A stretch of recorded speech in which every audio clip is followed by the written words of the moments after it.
دیارە من وەکو دایکی شەید گەرمیان سەرەتا درود و سڵاو بۆ گیانی پاکی شەیدانی ڕێگای ئازادی شەیدانی کوردستان بەداخەوە کە ماوەی چەند مانگێکە هێرشەکانی داگیرکەری تورکیا بە مەبەست پێشتر بەڕێی من پێشتر ئەمە پلانی بۆ داڕێژراوە بۆ ئەوەی هێرش کاتە سەر خاکی کوردستان بە بیانووی ئەوەی کە پەکەکە و هەواڵان کە لەوێ بەرخودانەکەن دیارە ئەمە جێگای پرسیارە هەم بۆ سەرۆکی حکوومەت و سەرۆکایەتی پەرلەمان و حکوومەت و حیزبەکانیش بە تایبەتی کە بێ هەڵوێستن بەرامبەر بەم داگیرکاری یعنی هێندەی نەماوە هەموو ناوچەکانی کوردستان داگیرکەن و دیارە هەواڵانی پارتی کرێکارانی کوردستان هەمومان ئەزانین کە چی هەڵوێستێکیانەیە ئەوان خاوەن حەقن ئەوان خاوەن خاکی کوردستانە نەک دەوڵەتێکی وەکو پارتی بێ و بەپێی ئەو سەرچاوانەی کە بە ئێمە گەیشتووە یعنی حزبێکی دیاریکراوی کوردستان پێشڕەوی ئەم داگیرکاریە ئەکاکە هەم لە ژینگە هەم لە شەیدکردن هەم لە شاخ و ئاو ژینگەی کوردستان ئەبەزێنن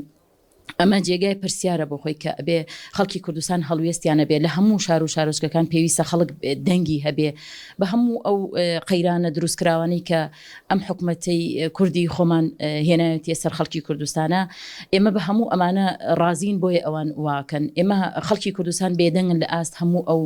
تاوان و داگیرکاریەی کە ئێستا بە سەرمانەدی هەموو ئەمانە ئەگەڕێتەوە بۆ ئەوەی کە ئەوان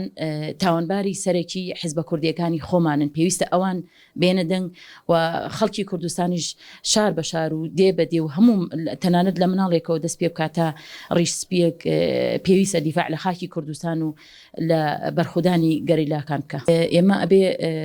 لەو پرسیارەوە دەست پێ بکەین ئامانجی ڕێفراندۆم لەکوێ بوو یعنی هەمومان ئەوە زانین کە ڕێفراندۆم چی ئامانجێکی هەبوو ئێمە لە 150 خاکی کوردستانمان لە دەزە لە پێنا ئەوەی کە ڕێفراندۆممان کە دیعای ئەوەکە کە دەوڵەتی کوردی دروستەکە بەڵام خۆی لە خۆیدا یعنی هەندێک لەم شتانە ئەمە جێگای پرسیارە پێویستە خەڵک لەوە زیاتر وشیار بێ خەڵک بیر بکاتەوە لەوەی کە ڕێفراندۆم و ڕێفراندۆچیەکان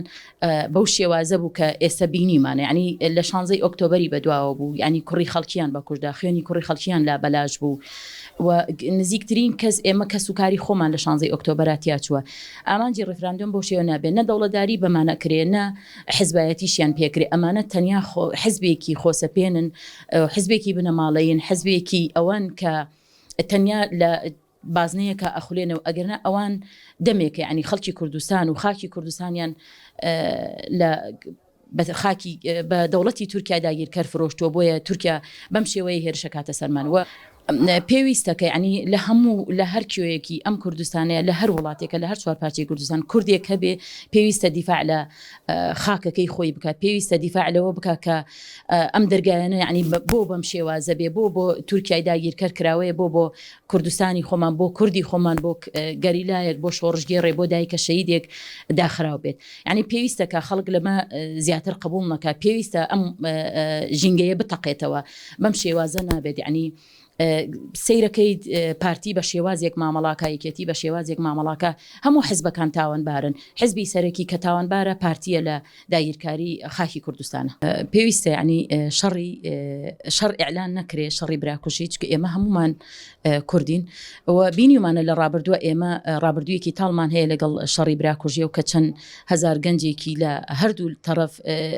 شەید کراوە یەکێک لەوانە من نزیکترین کەسم براکەم شەیدی شەڕی ناوخۆیە کە بەدەستی چەکدارانی پارتی شەید بووە و بینیمان لەسەر گەندەڵی و نەعەدالەتی